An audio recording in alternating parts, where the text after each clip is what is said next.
झालेली सर्व जी खास करून गृहस्थ मंडळी आहेत, त्याचबरोबर आश्रमस्थ सर्व तपस्वी माता आहेत, आचार्य श्री बाबाजींच्या समवेत करंजे मठ सातारा इथून आलेली सर्व संत मंडळी, त्याचबरोबर या पंचक्रोशीतील आणि आश्रमस्थ असलेली सर्व संत मंडळी, सर्वांचं मी प्राध्यापक चक्रधर कोठी उपाख्य मोहन बाबुळगावकर मनपूर्वक शब्द सुमनांनी जोरदार तुमच्या टाळ्यांनी या ठिकाणी स्वागत करतो आणि यानंतर या कार्यक्रमाचं प्रास्ताविक करण्यासाठी मी आदरणीय दादांना या ठिकाणी विनंती करतो।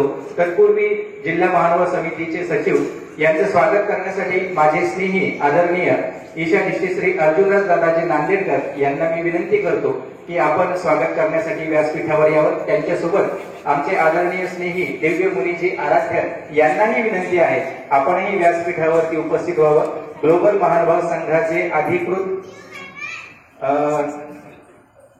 नाही सचिव तर आहेत, पण अधिकृत नेतृत्व सुद्धा त्यांच्याकडे आहे, त्यामुळे त्यांना विनंती आहे आपण दोघांनी जिल्हा महानुभाव समितीचे सचिव आमचे मोडके साहेब यांचं आपण स्वागत करावं।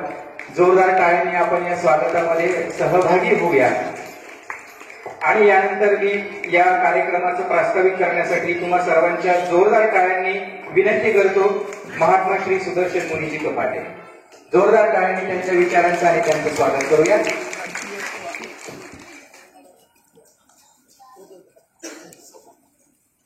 सर्वांना दंडवत प्रणाम। जय श्री चक्र।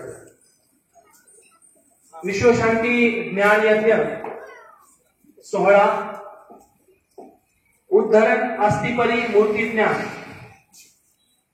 या 15 दिवसीय समरसता सोहळ्यामध्ये आपल्या सर्वांचं ग्लोबल महानुभाव संघ, छत्रपती संभाजीनगर जिल्हा महानुभाव समिती, त्याचबरोबर राहुल महिला मंडळ, चक्रधर सेवा मंडळ, त्याचबरोबर वासनिक उपदेशी पुजारी समाजाच्या वतीने आपल्या सर्वांचं मनपूर्वक मी स्वागत करतो।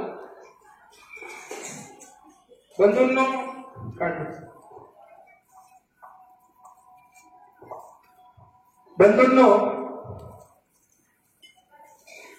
2 महिन्यापूर्वी आमच्या ज्येष्ठ धर्मभगिनी आदरणीय श्रद्धेय तपस्विनी रोहिणीताई शास्त्री कपाटे यांच्या कल्पनेतून खऱ्या अर्थाने या आपण जे आज हे सगळं आनंद अनुभवत आहोत, या आनंदाची जी बीजारोपण झालेलं आहे ते आमच्या रोहिणीताई शास्त्रींच्या कल्पकतेमुळे झालेलं आहे।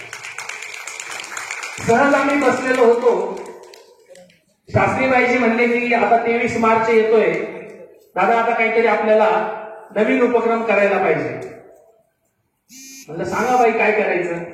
आणि बाई नुकत्याच नागपूरवरून आल्या होत्या, नांदेडवरून आलेल्या होत्या। आदरणीय श्रद्धेय आमच्या गुरुकुलातील जिथे मी काही दिवस अध्ययनासाठी होतो तिथले बापूंचं, म्हणजे आता आम्ही त्यांना पहिले बापू म्हणायचो, आता बाबा म्हणावं लागतं, पण कधी कधी अनावधानाने बापू शब्द येतो। तर बाबांचं प्रवचन तिथे होतं आणि तिथे शास्त्रीबाईजी होत्या, तिथे त्यांनी मूर्तिज्ञान हा विषय तिथे ऐकला होता। संभाजीनगर शहरामध्ये महानुभाव संप्रदायाचं काम कैवल्यवासी गुरुवर्य मोठ्या बाबांनी अवह्यातपणे केलेलं आहे। बंधूंनो, 50 वर्षापासून हा आश्रम नवनवीन उपक्रमांना जन्म देणारं हे ठिकाण म्हणून पाहिलं जात आहे। संपूर्ण महानुभाव पंथामध्ये आपण जर लक्ष दिलं तर काही नाविन्यपूर्ण उपक्रम जर घ्यायचा असेल तर आपण पहा, औरंगाबाद म्हणजे पूर्वीचा औरंगाबाद, आता छत्रपती संभाजीनगर ज्याला आपण म्हणतो त्या आश्रमाकडेच पाहिलं जातं। नवीन काही पंथात होणार असेल तर तिथून जन्म होत असतो।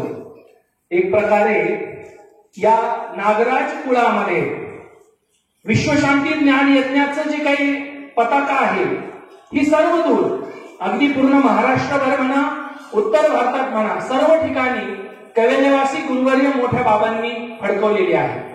आणि तीच परंपरा डोमेग्राम निवासी बाबांनीही केली। तीच परंपरा आदरणीय श्रद्धेय वर्तमान महंतही अवह्यातपणे करत आहेत। छोटे छोटे प्रवचन सोहळे होत राहतात, प्रवचनाच्या माध्यमातून समाज घडवण्याचं काम चालूच राहतं। परंतु पूर्वीच्या काळामध्ये 2 अधिकरण जर एका ठिकाणी असतील, 2 ठिकाणी आले तर स्वामींची आज्ञा आहे की तुम्ही काय करायला पाहिजे, आमच्याबद्दल बोलायला पाहिजे. एथीची या काय सांगितलं देवाने आपल्याला, कथा वार्ता कीजिए. आणि जेव्हा दोन अधिकरण एकत्र येतात आणि त्यांच्या माध्यमातून जेव्हा शास्त्राचा उहापोह होतो, त्याचा लाभ समाजाला निश्चित प्रकारे एक अभूतपूर्व लाभ होत असतो.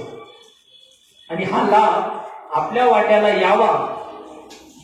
दोन अधिकरण म्हणजे दोन परंपरेतले अधिकरण, उपाध्ये कुळातले उपाध्ये कुलभूषण अधिकरण आणि कवीश्वर कुळातले मान्यता प्राप्त कवीश्वर कुलभूषण गुरुवर्य. म्हणून या विश्वशांती ज्ञान यज्ञाचं आयोजन करण्यात आलं. विषय निवडायचा होता की काय करायला पाहिजे, वासनिकांसाठी काय करायला पाहिजे, संतांसाठी काय करायला पाहिजे आणि दोघांना मिळून एकासाठी काय करायला पाहिजे. तेव्हा विषय समोर आला की मूर्ती ज्ञान हे वासनिकांसाठी सांगणं गरजेचं आहे. परमेश्वराने उत्तरापंथाला जाता जाता सांगितलं की तुम्ही आमचं चिंतन केलं पाहिजे. चिंतन कशा प्रकारे केलं पाहिजे याच्यावर सकाळीच बाबांनी आपलं विवेचन केलेलं आहे. आणि वासनिक लोकांना तर स्मरणाचाच आधार आहे. संन्यास होणं बाकी आहे, पण संन्यासाच्या पहिले आता काय करू शकतो, संसारात राहून तर काय करू शकतो, फक्त स्मरण करू शकतो.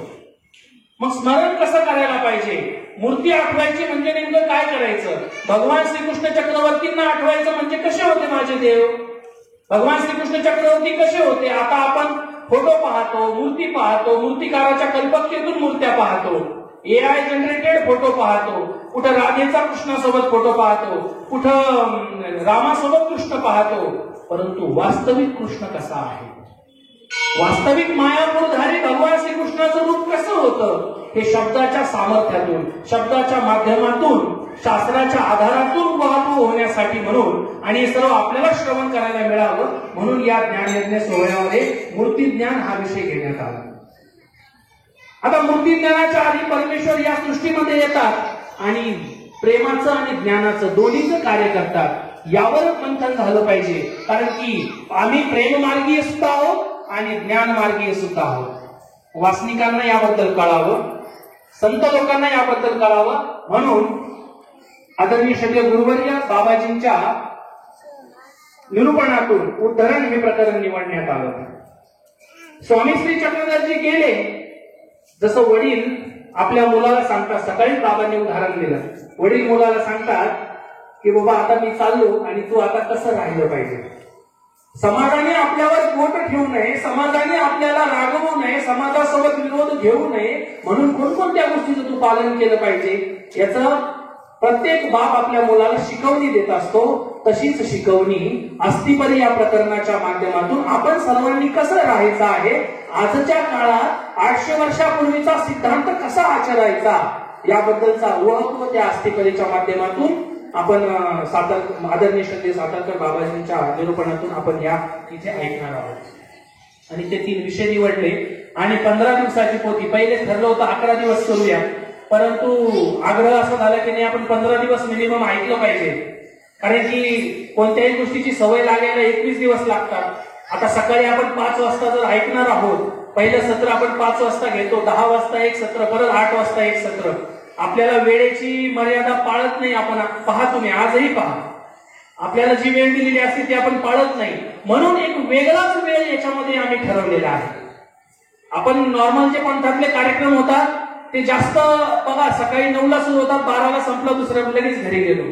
पण आता आपण विचार केला, नोकरीवाल्याला सुद्धा इथे येता यावं, ज्ञानाचा लाभ त्यांना सुद्धा घेता यावा, मार्ग व्यवस्थाही भंग होऊ नये आणि स्वास्थ्यही ठीक राहावं म्हणून सकाळी 5 वाजता, 10 वाजता आणि संध्याकाळी 8 वाजता हे सत्र आपण आयोजित केलं.